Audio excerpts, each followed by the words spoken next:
Métro, partenaire des restaurateurs et commerçants indépendants, vous présente Sud Radio 10h-11h, Ferniaud fait le marché. Bonjour à tous et bienvenue au marché, mes amis. Un grand marché, un grand cabas, plein d'événements cette semaine autour de la gastronomie et du bien manger. C'est un marché que je qualifierais de marché casse-croûte. Oui, vous allez voir les produits, vous allez comprendre, puisqu'on va commencer cette émission en parlant de vin avec le concours du meilleur sommelier de France qui avait lieu dimanche dernier. Ensuite, la Cheese and Wine Week, la semaine du fromage et encore du vin qui commence là tout de suite. Et puis on terminera l'émission avec la demi-finale du championnat du monde de pâté-croûte. Vin, fromage, pâté-croûte, c'est pas un beau casse-croûte? Allez, on y va. Sud Radio, Ferniaud fait le marché. Et pour commencer avec le concours du meilleur sommelier de France, qui mieux que Philippe Forbrac, président de l'UDSF, l'Union de la sommellerie française, et lui-même meilleur sommelier du monde et ancien meilleur sommelier de France, pour présenter cet événement. Je lui ai tendu le micro. Sud Radio, Ferniaud fait le marché. Philippe Forbrac, bonjour. Bonjour. Alors, les auditeurs vont penser que je vous mets au boulot tous les dimanches. Faut dire que vous êtes déjà au boulot tous les dimanches sur Sud Radio, dans Invino, qui sera tout à l'heure à l'heure du déjeuner. Absolument, mais en même temps, c'est l'actualité qui nous rassemble. Alors, une sacrée actualité, puisque vous étiez dans l'émission la semaine dernière. Donc, on était à Équipe Hôtel, un salon qui est désormais terminé, mais vous étiez en train d'organiser pour le soir, et c'est pour ça que je pouvais pas y être. Enfin, j'y étais, mais pas avec les micros, pour un événement extraordinaire qui est le meilleur sommelier de France. C'est un événement qui a lieu tous les 2 ans et qui identifie parmi les sommeliers français le meilleur ou la meilleure. Absolument, c'est organisé par l'Union de la sommellerie française et c'est un concours qui est un vrai concours avec des sélections, des quarts de finale, des demi-finales et une finale qui rassemblait cette année 3 magnifiques candidats. Il y avait effectivement celui qui a gagné, Xavier Tuisa, le grand chef sommelier de l'hôtel Crillon à Paris. Il y avait également 2 autres qui ont été deuxième ex aequo, Pierre Villapelleja du Petit Sommelier toujours à Paris et Michael Gros qui travaille au Chaboté, qui est un restaurant étoilé à Genève. Au Beau Rivage. Beau Rivage à Genève, qui est une très très belle maison également. Donc pour être candidat, il faut être inscrit à l'Union de la sommellerie française. Il y a 1200 membres. Que vous présidez. Absolument, depuis quelques années et encore pour quelques mois. Et donc ce concours existe depuis les années 60. Donc il en était à sa 32e édition. Donc il y a 32 gagnants. On peut gagner ce concours qu'une fois dans sa vie. J'en suis moi-même le lauréat. Je ne sais plus quelle édition, mais je me rappelle de l'année parce que c'était en 88. Olivier Poussier était mon successeur en 90, il y en a eu un certain nombre comme ça de grands sommeliers qui sont inscrits au palmarès et c'est le cas de Xavier Tuisa cette année.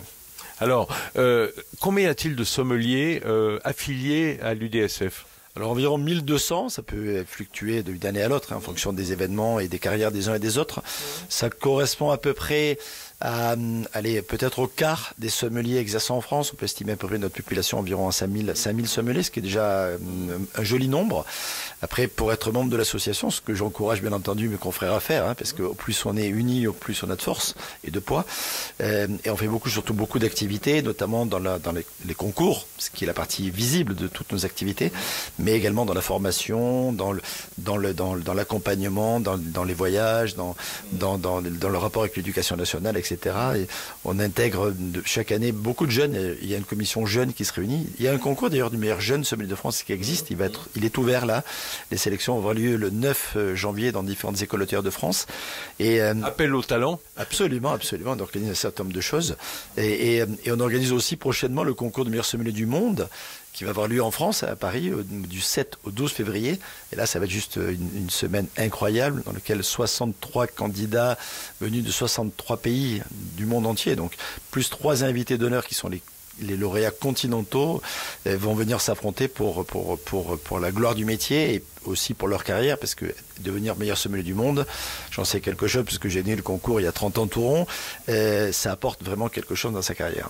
Alors, j'ai eu la chance d'assister à ce concours du meilleur sommelier de France sur Salon Équipe Hôtel à Paris.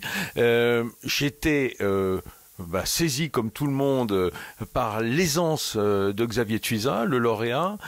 J'ai pas pu m'empêcher après l'annonce des résultats de l'attraper à la descente du podium. Sud Radio, Ferniaud fait le marché. Xavier, vos impressions à chaud là?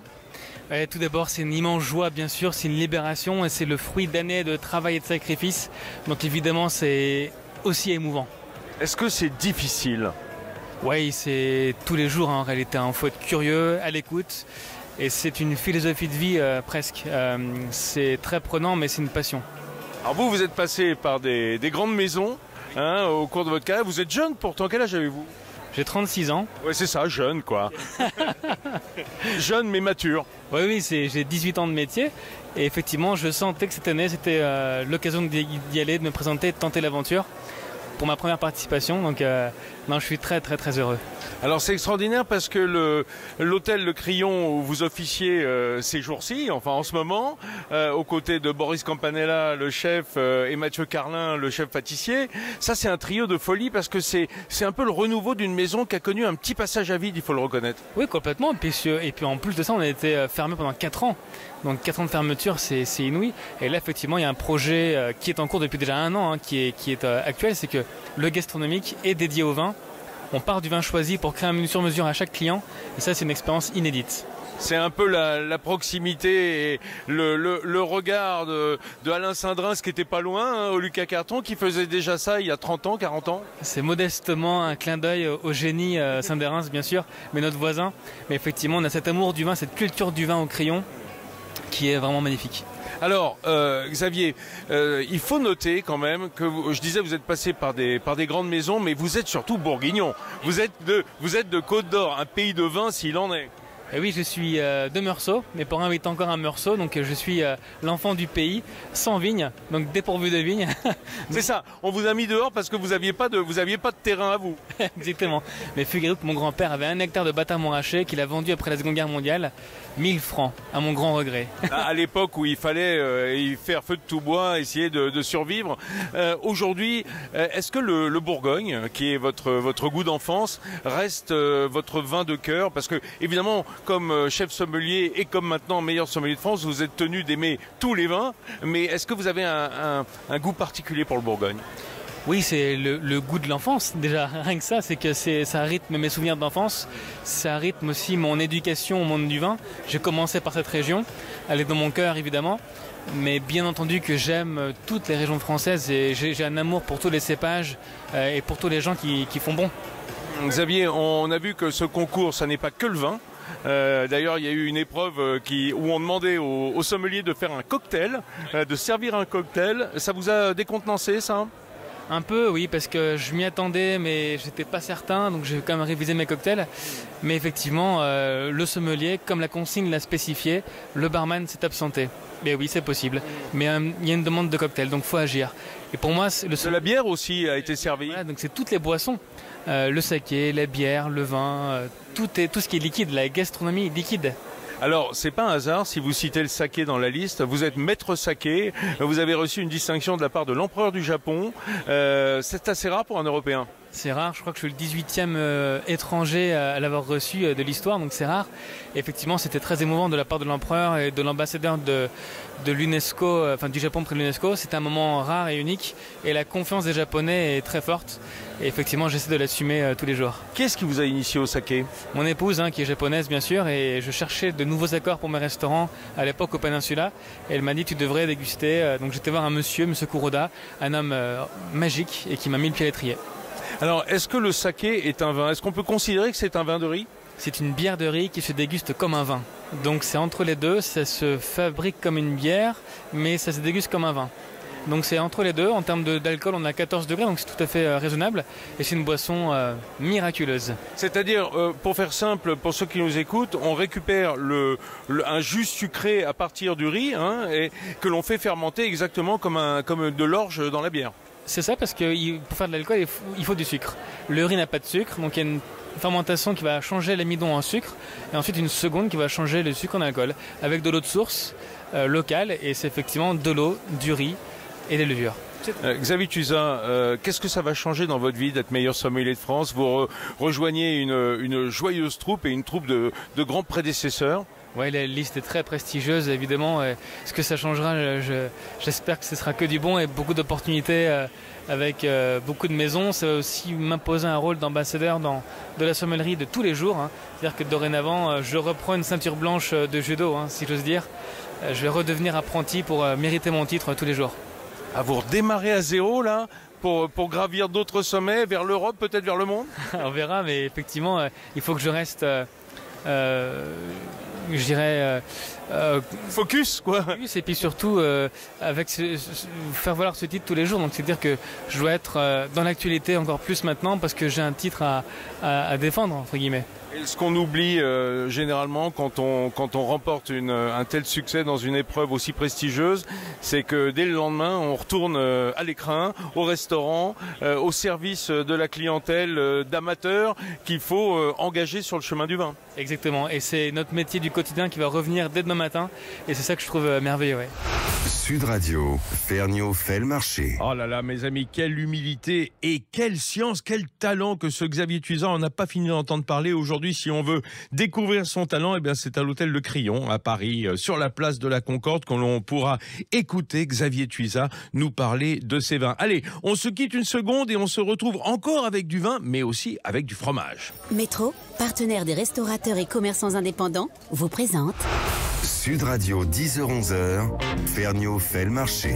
Mes amis, on a quitté le vin et on retrouve le vin, mais pas que le vin et le fromage, les deux piliers de notre gastronomie française, avec la semaine du vin et du fromage, la semaine du fromage et du vin plutôt d'ailleurs, le Cheese and Wine Week qui a commencé hier samedi à Paris, et je reçois ce matin Jean-François Hesse qui est avec nous, qui est un homme de communication, mais qui est surtout le créateur de cette semaine. De cette Paris Cheese and Wine Week, exactement. Alors, voilà. Comment vous est venue l'idée, Jean-François Hesse? Dites-moi tout. Eh bien, tout simplement, en 2015, j'étais autour d'une piscine et je me suis dit, tiens, je ferais bien un événement dans le sud de la France. Et je me suis dit, tiens, je ferais bien un événement fromage et vin. Et parce que ça vous manque dans votre alimentation? Pas du tout, non, au contraire. J'en prends beaucoup, mais effectivement, je me disais, il y a des salons et des événements fromage, il y a des salons vin, mais rarement des événements, l'Alliance. Alors que ça paraît vraiment, surtout en France, évident. Ah ben c'est un marqueur fort de notre art culinaire et de nos produits à table, hein, de notre, comment s'appelait d'ailleurs, le repas français. Voilà, le repas français, ça c'est un marqueur fort. En face de vous, un meilleur ouvrier de France, un des meilleurs ouvriers de France pour respecter l'appellation, c'est Laurent Dubois qui est meilleur ouvrier de France, fromager. Bonjour Laurent. Bonjour Vincent, bonjour Jean-François. Bonjour. Alors, vous êtes certes un grand fromager, un meilleur ouvrier de France fromager, mais vous êtes là pour l'occasion, le parrain de cette édition 2022 de la semaine du fromage et du vin. Tout à fait, j'ai été sollicité par Jean-François, je parraine cette semaine-là et j'en profite pour faire des événements dans mes fromageries, pour mettre vraiment en avant les fromages affinés et les associations et les accords avec le vin. Quand vous dites des fromages affinés, c'est peut-être ça la marque du fromager affineur, hein, de l'artisan fromager affineur par rapport au fromage qu'on pourrait acheter dans des linéaires. Alors les fromages, pour qu'ils soient bons, faut qu'ils soient affinés, mais c'est vrai que nous, en tant qu'artisans, et surtout dans le créneau du détail et des petits fromagers, on fait vraiment de l'affinage. On amène les fromages à maturation optimum sur leur fin de vie. D'accord. Ce qui veut dire en clair que vous avez souvent des officines qui sont parfois un peu serrées en surface, mais en revanche la surface de cave d'affinage est plus importante. Voilà, les surfaces de cave sont importantes parce que c'est là qu'on pilote les fermentations et c'est tout à fait comme le vin, c'est la fermentation qui donne des chemins différents au goût du fromage. Alors, il y a depuis hier un autre parrain à cet événement, puisque là on a le versant fromage, mais il y a le versant vin. Alors vous êtes entouré, Jean-François, carrément des meilleurs, hein. Vous avez pris un MOF fromager pour le fromage et un MOF sommelier, et surtout un meilleur sommelier du monde qui est Philippe Forbrac, notre ami de Sud Radio, hein, de Invino quand même. Voilà, un des plus grands sommeliers. Un des plus grands sommeliers, ouais, c'est certainement. Voilà. Et on l'a entendu il y a quelques minutes, puisque c'est lui qui a organisé le meilleur sommelier de France. Hein, on l'a entendu dans le premier quart d'heure. Et ben, vous savez quoi, je lui ai à nouveau tendu le micro pour savoir ce qu'il avait à dire sur cette semaine du vin et du fromage. Je l'ai mis dans l'ordre pour lui. Sud Radio, Ferniaud fait le marché.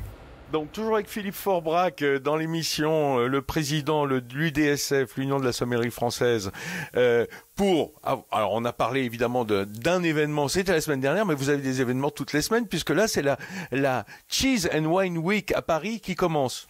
Oui, le vin, la gastronomie, à travers ses différentes facettes, est toujours à l'honneur finalement. En France, presque partout. Et là, c'est Paris qui est à l'honneur avec ce rapport complice et historique entre les fromages, le pain aussi, accessoirement, qui fait partie de la famille, hein, et le vin, absolument. 3 produits de la fermentation, 3 produits de la vie, pain, fromage et vin. Mais oui, illustre depuis très longtemps, parce que effectivement, c'est animé, on le voit bien dans tous les ouvrages, y compris dans la Bible, le nombre de fois où il citait le pain, le vin, le pain, le vin. Le fromage peut-être un petit peu. Pas encore. Mais bon, voilà, mais on peut l'imaginer, c'était dans les esprits.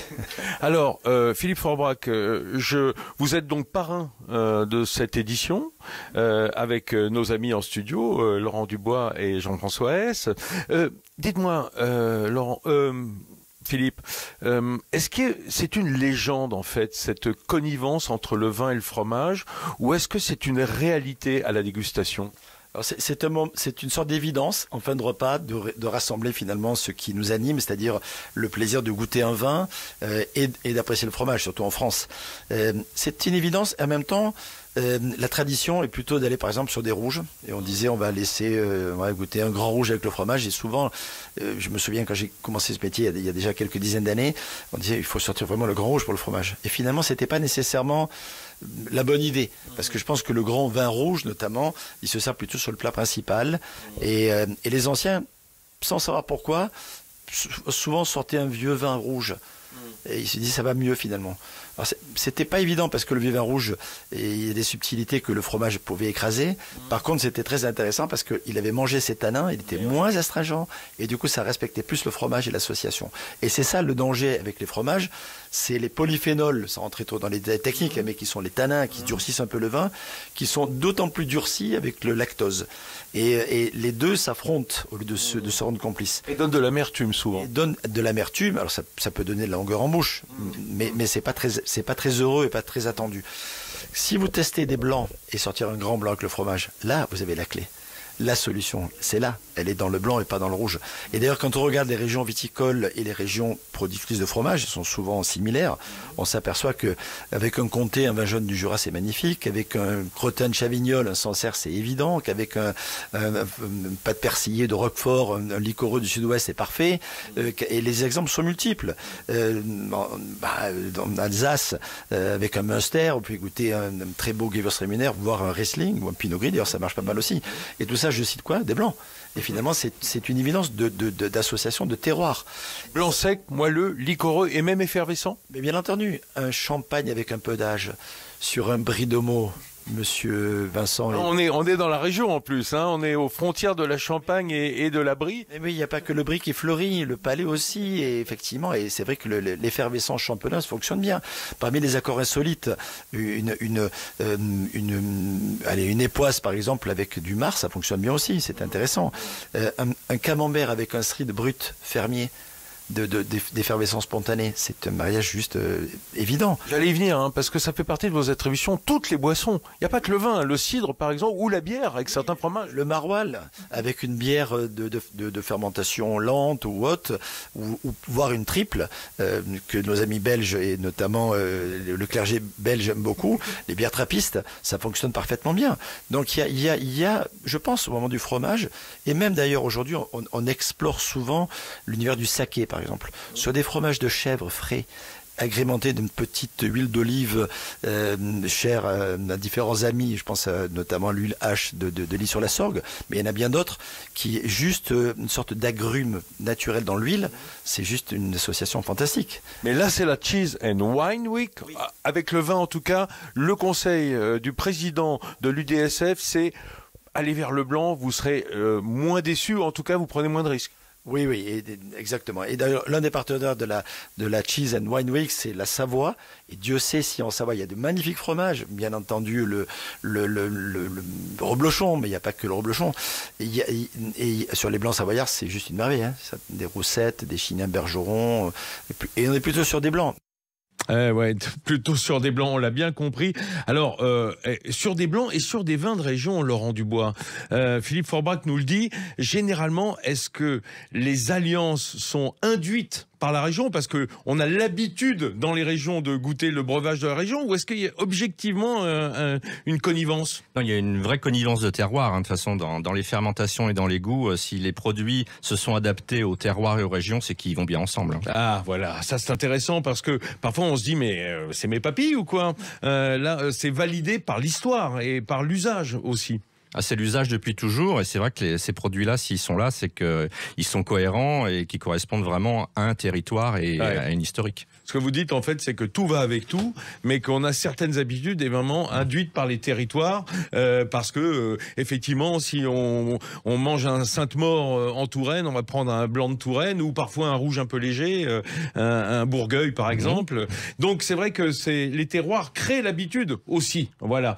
Jean-François, dans une seconde, on va se retrouver, on va faire une petite pause, parce que vous avez un sondage qui est très intéressant, à l'occasion de cette Cheese and Wine Week, sur les tendances et les habitudes des Français en matière de consommation de fromage, c'est ça? C'est ça, et aussi même sur le sexe et le vin. Le sexe et le vin, ah bah dites donc, ça promet. On n'est pas chez Brigitte là, hein, c'est en semaine. Hein. Je me suis trompé d'émission alors. Allez, on se retrouve tout de suite pour parler de la Cheese and Wine Week. Métro, partenaire des restaurateurs et commerçants indépendants, vous présente Sud Radio, 10h-11h, Ferniaud fait le marché. Retour dans le fromage, mes amis, avec Jean-François Est, le créateur de la Cheese and Wine Week, la semaine du fromage et du vin, et le parrain de l'événement, Laurent Dubois, meilleur ouvrier de France fromager à Paris, avec plusieurs fromageries, il faut bien le dire, plusieurs magasins de fromage. Alors, messieurs, il y a un truc qui me tarabuste, moi, c'est en fait quel est le comportement des Français en matière de consommation de fromage. Alors, le sondage Pur Spectrum nous dit que les stars du fromage sont le gruyère et l'emmental pour 88... Les pâtes dures. Les pâtes dures pour 88,3% des sondés. Ah oui, c'est énorme. Donc ça, c'est vraiment un plébiscite. Exactement. Suivi par le camembert à 78,1%. Ouais, Il est bon camembert. Eh oui, pâte molle, croûte fleurie, oui. Et après, le fromage de chèvre à 74,8%. Qui est assez œcuménique, hein, parce que à moins d'être vraiment contre le goût du chèvre. Alors c'est intéressant, Laurent Dubois, parce que ça oriente aussi, j'imagine, le travail et les achats d'un commerçant, et serait-il un artisan fromager? Oui, bah c'est étonnant parce que je connaissais pas ce sondage, et ça correspond à peu près au spectre des ventes, des volumes de ventes qu'on a dans nos fromageries. Moi, je fais partie d'un syndicat, d'une fédération de fromagers où on analyse un petit peu des chiffres et des chiffres de vente, et ça correspond vraiment à ça. Les pâtes cuites, les comtés, les gruyères, ça c'est des fromages qui se vendent beaucoup. Les fromages de chèvre bénéficient d'une très belle notoriété parce qu'ils sont souvent fermiers, ils sont souvent issus de petits producteurs, très sourcés, avec des affinages qui sont maîtrisables. Et considérés comme moins gras, peut-être aussi, plus diététiques que la vache? J'ai pas vraiment l'impression que... moi je ressens pas vraiment ça dans les magasins. Le problème du gras sur le fromage, je le ressens un petit peu moins. Ça, je le ressentais il y a peut-être 15-20 ans. Maintenant, je le ressens un petit peu moins. Les gens viennent plus pour l'émotion, le plaisir. Le goût, voilà, exactement. C'est plus ça, ouais. Alors, ce qui est intéressant, Laurent Dubois, c'est que dans ce qui est plébiscité en tout premier lieu, quand on parle des pâtes dures, Jean-François citait gruyère et emmental. Or, le gruyère, c'est dans son acception française. Hein. Il ne s'agit pas du gruyère AOP suisse, hein, qui est l'origine du gruyère. On parle en fait des gruyères, c'est-à-dire les pâtes cuites. Oui, dans l'esprit des gens, le gruyère, c'est le fromage à trous, c'est le fromage à pâte dure, le fromage qu'on grignote facilement. Parce qu'on dit parfois souvent, ça c'est beau ça, comme phrase, ça c'est nul. J'entends souvent dire à propos du Beaufort qu'il est le prince des gruyères. Donc c'est gruyère dans son acception générique, en quelque sorte. Si on reprend un petit peu les historiens du fromage, les gruyères étaient les fromages à pâte cuite et les fromages de montagne. Ouais. Il y a une centaine d'années, tous les fromages étaient des gruyères. Après, ils sont partis un petit peu dans une spécialisation où on a retrouvé le Beaufort, le Comté. En Suisse, le gruyère a été invalé par les Suisses. Mais bon, à l'origine, c'était un peu un nom d'une famille globale. C'est ça. Alors... D'autre part, le camembert vient se classer en deuxième position. Ça semble assez logique. Hein. Ça reste une icône du fromage français. Il y a deux grandes icônes dans le fromage français, à mon avis, c'est le camembert et le roquefort.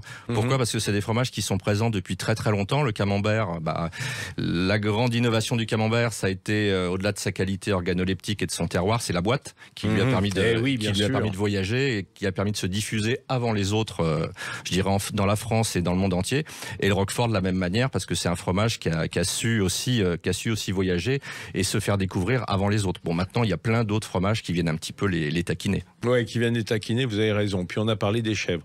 Alors, cette semaine du fromage et du vin, Jean-François Hess, ça se traduit comment? Quels sont les événements qui sont organisés autour de ce thème? Alors, il y a 150 événements dans tout Paris. Oui, c'est très parisien, hein, il faut le dire, Paris, il faut venir à Paris. Hein, oui, Île-de-France. Voilà. Oui. Donc ça va jusqu'à Bailly ou avec les caves de Galie et la ferme de Galie.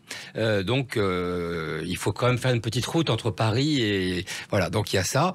Donc il y a des événements dans des restaurants, bistrots, fromagers, boulangers. Les restaurants vont mettre à leur carte des fromages qu'ils ne mettraient pas d'habitude ou des alliances fromage et vin. Ils vont faire, il y a aussi bien des alliances, des plats à base de fromage, et ils mettent en avant aussi bien les vins de Savoie que d'autres régions.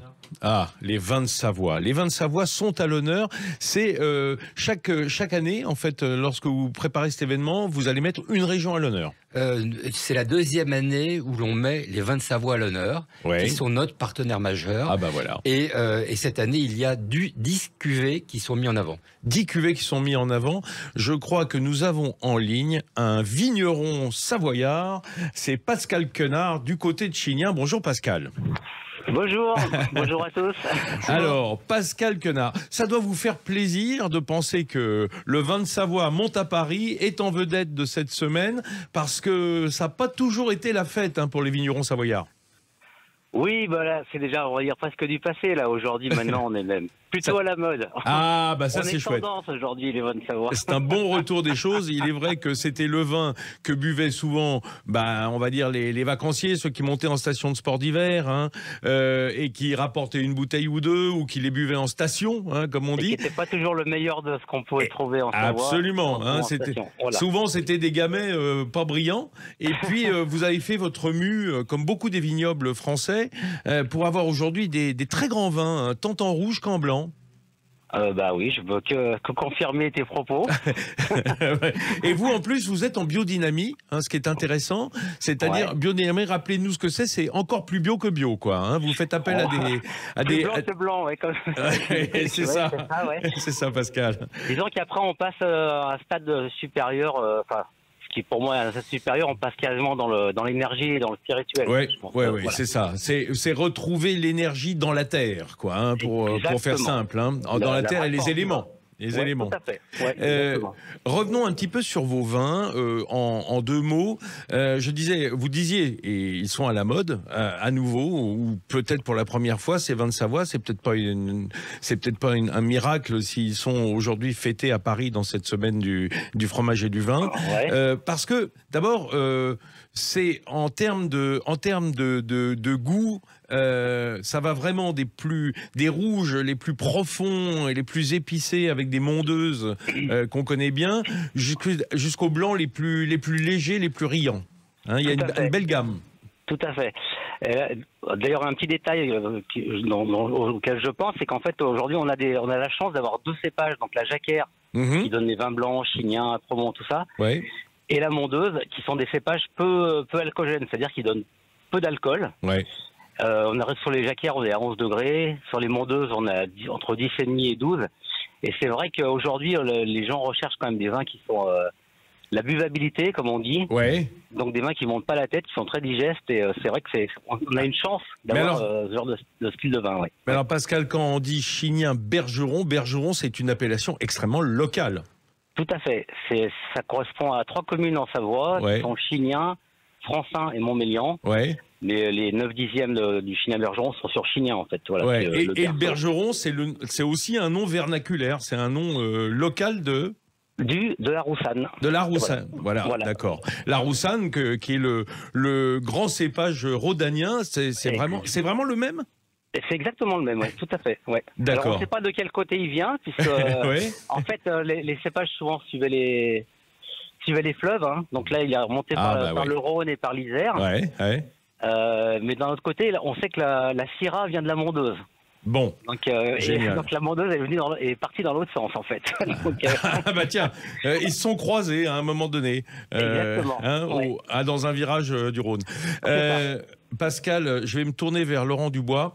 Oui. On parlait tout à l'heure de l'alliance évidente et régionale entre fromage. Alors là, fromage et vin, là, en Savoie, on est super gâtés. Hein. D'abord, par le plateau de fromage de Savoie ou de Savoie. Il n'y a pas photo, ouais. Hein, Laurent.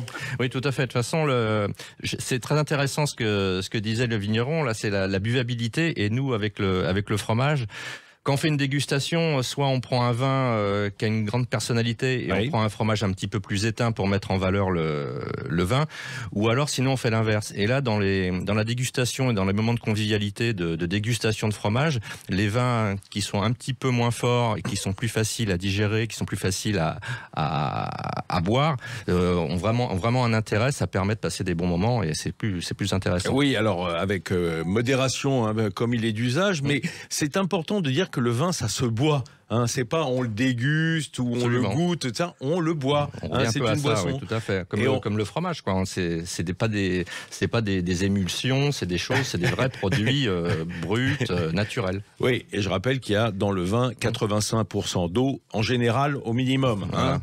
Voilà. Hein, c'est pour et dans dire le fromage, du lait, du ferment et du sel, hein, c'est tout. Produit naturel de la fermentation, comme on le disait tout à l'heure.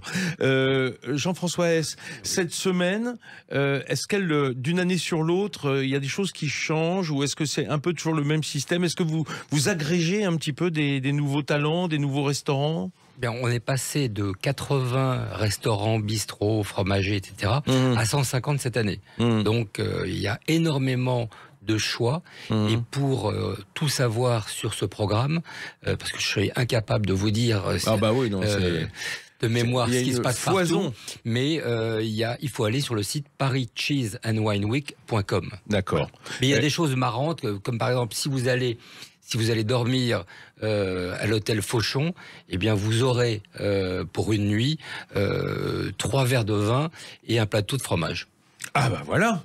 Tiens, par exemple. Hein, c'est bien le fromage au moment du réveil. Moi j'aime bien. Hein. Moi personnellement, mon petit déjeuner c'est souvent du fromage. Bon, je pense que l'hôtel est déjà plein. Là. Comme le plateau. Voilà. Laurent Dubois, encore un mot. On parle de restauration, effectivement, des plateaux de fromage. Ça a toujours été un problème de marge dans les restos. On parlait beaucoup de ces morceaux de fromage qui séchaient sur les plateaux et qui, en définitive, coûtaient de l'argent aux restaurateurs. Vous êtes là, et notamment les MOF, hein, parce qu'on voit souvent des noms de grands fromagers dans les restaurants étoilés ou simplement dans les bons bistrots. Vous êtes là parce que vous avez une mission de conseil à la restauration. Oui, de toute façon, le fromage dans la grande gastronomie française, il fait partie du fameux repas français et c'est un élément important. Et avec les restaurateurs, on a un vrai travail où il y a un conseil. Alors c'est vrai que le restaurateur, il fait pas forcément un travail de transformation aussi important parce que le fromage est un produit déjà très transformé, mais avec qui doit arriver à point au moment d'être servi. Mais avec un vrai partenariat, on voit bien que les restaurateurs amènent un vrai plus à leur repas quand ils offrent un beau plateau de fromage. Et dans les équipes, les sommeliers sont évidemment à la tâche pour essayer de marier le mieux possible les fromages proposés. Et on essaye de faire ça en amont dans les écoles hôtelières, de former un petit peu les jeunes qui vont aller vers la sommellerie aussi, qu'ils aient des connaissances approfondies dans le fromage. Alors, si vous avez raté le début de l'émission, vous pourrez réécouter en podcast Philippe Forbrac, meilleur sommelier du monde, parrain de l'événement, qui nous donnait quand même quelques pistes sérieuses tout à l'heure sur le mariage des fromages et des vins. Encore un mot pour dire que cette Cheese and Wine Week, c'est l'occasion de manger du fromage pour ceux qui hésiteraient parfois. C'est vrai que les Français sont parfois réticents à aller manger au restaurant. Les touristes, évidemment, ça fait partie du repas qu'ils veulent découvrir en France. Les Français disent je vais pas aller payer du fromage au restaurant alors que je peux acheter le même chez moi. Pas toujours, parce qu'il y a une sélection aussi des restaurants qui va vraiment vers des fromages à point, quoi, je dirais. Les restaurateurs qui sont dans l'excellence dans leur plat, ils sont aussi dans l'excellence dans le choix de leur fromage, bien sûr. Bon, messieurs, on parle fromage, si on parlait un peu fromage de tête, ou plutôt de pâté croûte. Vous êtes amateurs de pâté croûte tous les deux? Ah oui. Tout ce qui est bon, on est amateur. Oui, exactement. Et puis je le disais, c'est une émission casse-croûte ce matin. On a eu le vin, le fromage. Je pense que le pâté croûte en clôture, c'est pas si mal. Oui, avec du bon pain. Le pâté croûte, il n'y a pas besoin de pain puisqu'il y a la croûte. Oui, mais Jean-François. quand même. Si, vous rajoutez du pain. Eux ne le feront pas. Ce sont les demi-finalistes du championnat du monde de pâté croûte qui se déroulait cette semaine à Paris, à l'hôtel Bristol. Et on va y retrouver de grands noms du pâté croûte tout de suite après. Métro, partenaire des restaurateurs et commerçants indépendants, vous présente Sud Radio 10h-11h, Ferniaud fait le marché. Notre casse-croûte du dimanche matin était bien engagé avec le vin et le fromage. Il n'y manquait que le pâté croûte. Et quel pâté croûte, puisque 20 candidats s'affrontaient cette semaine pour remporter les places qualificatives pour la finale du championnat du monde de pâté croûte. Ça tombe bien, j'y ai traîné avec le micro et aussi avec la fourchette et j'ai interrogé les têtes pensantes de ce grand concours. Sud Radio, Ferniaud fait le marché. Christophe Marguin des Toques Blanches lyonnaises et Gilles Demange lyonnais également, et on s'en étonnera pas quand on saura que ces deux-là sont les papas du pâté croûte, du championnat du monde de pâté croûte. Et aujourd'hui, étape parisienne, Christophe Marguin, les Lyonnais montent à Paris. Pourquoi est-ce que d'ailleurs vous montez à Paris ? Déjà, c'est une sélection européenne, c'est pas une étape parisienne. On a des candidats qui venaient d'Espagne, d'Angleterre, de Suisse, donc c'était important.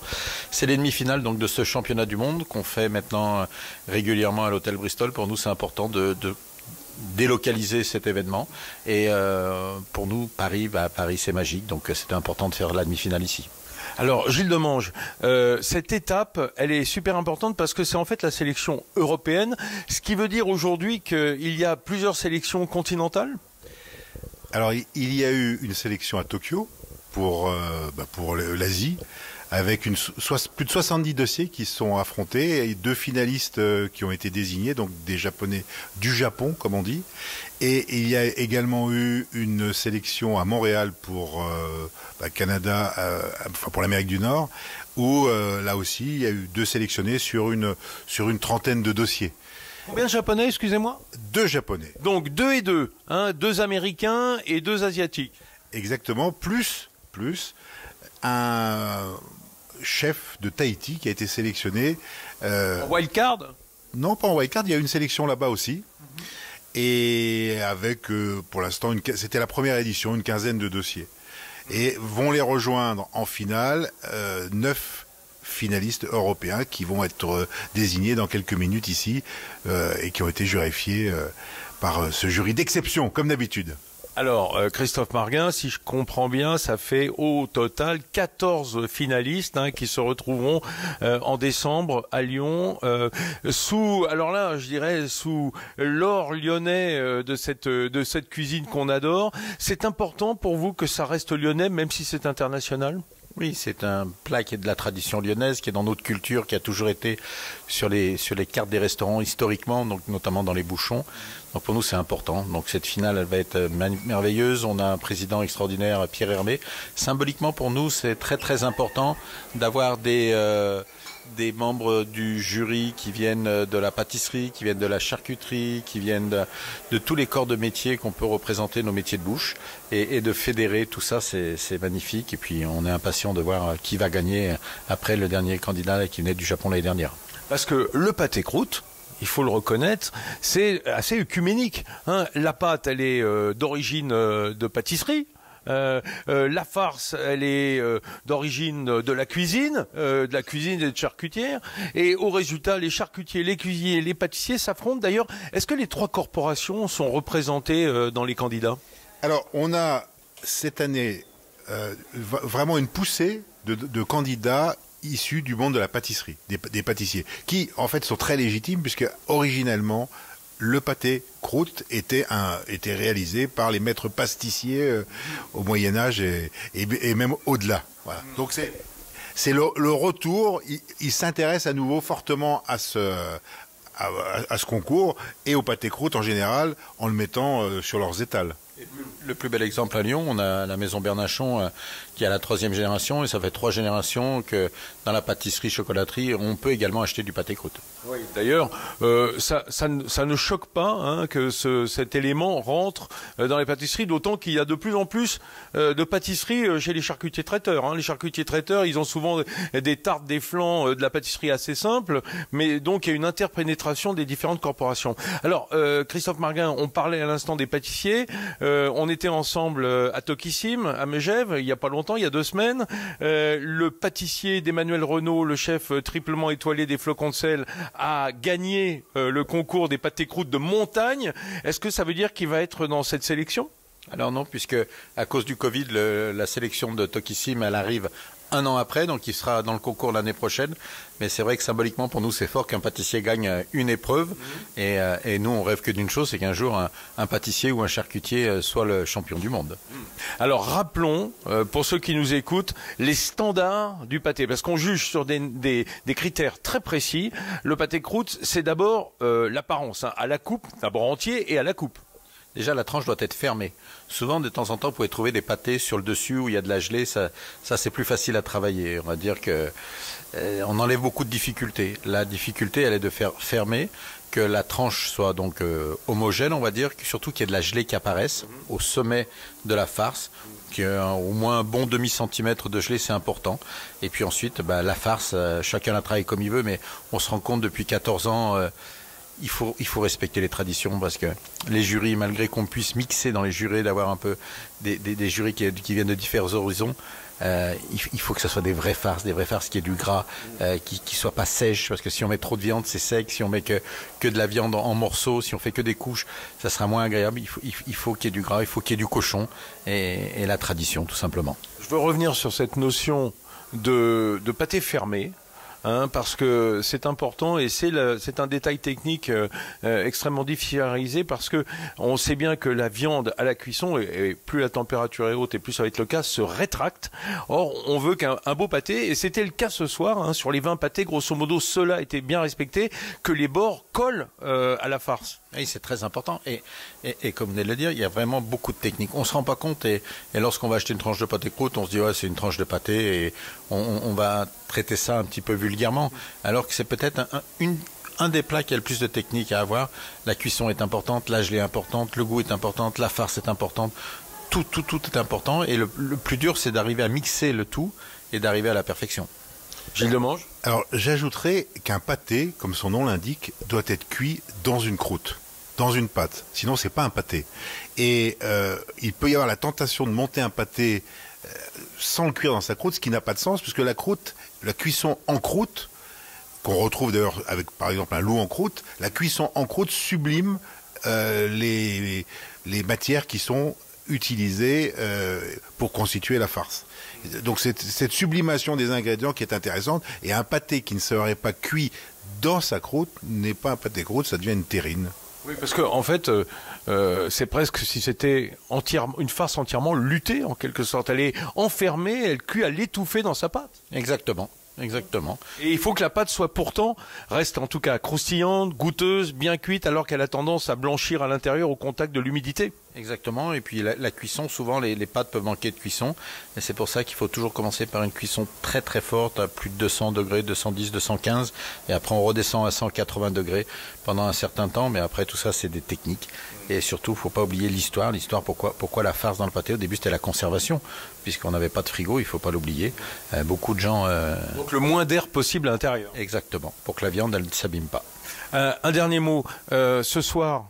Beau niveau, 20 pâtés et croûtes dégustés par le jury parisien et venu aussi de Lyon, il faut bien le reconnaître. Est-ce que c'était un beau niveau pour vous ? Alors sincèrement, nous, l'avantage, on est neutre, on ne note pas, on ne goûte pas, on ne va pas dans la salle des résultats, on est comme tous les candidats, on attend.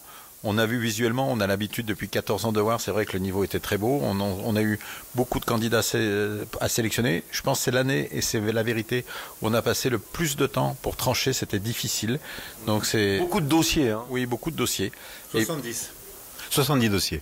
C'est énorme, pour en garder que 20, ça doit être assez des crève-cœurs parfois. Non ? Bah oui, parce qu'à un moment on hésite, nous on pense, là c'est que en lisant les recettes, c'est du visuel, on s'est peut-être trompé, on a peut-être passé au travers de quelque chose d'exception, mais c'est comme tous les concours, c'est un concours et on essaye d'être le plus juste possible et que le ou la meilleure gagne, puisqu'on ne connaît pas encore les candidats et on va les découvrir dans quelques minutes en même temps que tout le monde.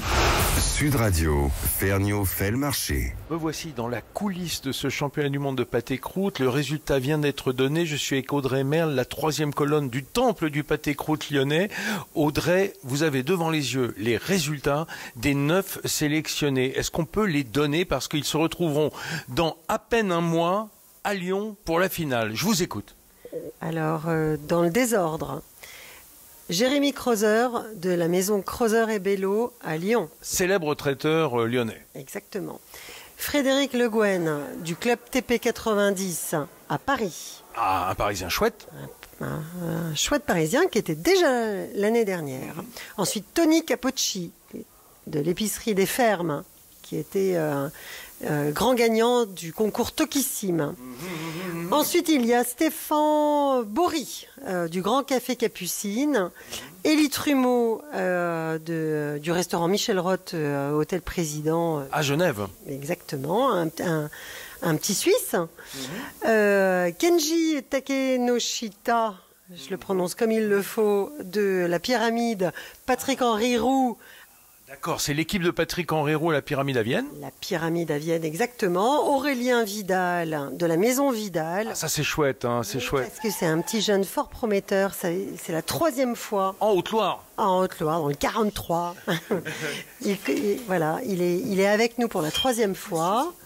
Wanjin Nyon, je ne veux pas écorcher son nom, qui est une femme chef à l'Oiseau Blanc, qui est 2 étoiles. L'Hôtel Peninsula à Paris, l'équipe de 8 bis. Il sait tout, il sait tout. Et Olivier Nicolo du restaurant Araditz, qui lui aussi participe pour la 3e fois. Araditz, ça sent le Pays Basque. Hein. C'est le 64, cher ami. Oui, bien sûr. Les Pyrénées-Atlantiques. Merci Audrey Merle. Ça veut dire qu'on se retrouve dans à peine un mois pour cette finale qui permet d'être de feu avec les 5 candidats venus d'autres sélections. Sud Radio, Ferniaud fait le marché. Voilà, c'est fini mes amis. Rendez-vous la première semaine de décembre à Lyon pour la grande finale du championnat du monde de pâté croûte. J'y serai avec couteau, fourchette et toujours le micro de Sud Radio. La semaine prochaine, on retrouve à la même heure pour une émission. On retrouve cette émission. Non, attends. La semaine, je te reprends, tu me drops. Non, il faut le refaire parce qu'il y a. Sud Radio, Ferniaud fait le marché. Voilà, c'est fini mes amis. Rendez-vous la première semaine de décembre à Lyon pour la grande finale du championnat du monde de pâté croûte. Je vous rappelle qu'à Lyon, on dit pâté croûte, pas pâté en croûte. J'y serai avec couteau, fourchette et évidemment le micro de Sud Radio. La semaine prochaine, on se retrouve à la même heure pour une émission où on parlera du rhum, le rhum agricole et de l'Armagnac. Avec le départ de la route du rhum, ce sera l'occasion de parler de cette grande eau de vie française, mais aussi l'Armagnac. Avec l'annonce de Gascon à table, salon de la gastronomie et de la culture gasconne du côté de Samatan dans le Gers. Après le journal En toute vérité d'Alexandre Devecchio, ensuite C'est ça la France de Nathalie Schrengerma. À dimanche prochain pour faire le marché ensemble et d'ici là, régalez-vous sur Sud Radio bien sûr. Sud Radio, Ferniaud fait le marché. Avec Métro, partenaire des restaurateurs et commerçants indépendants.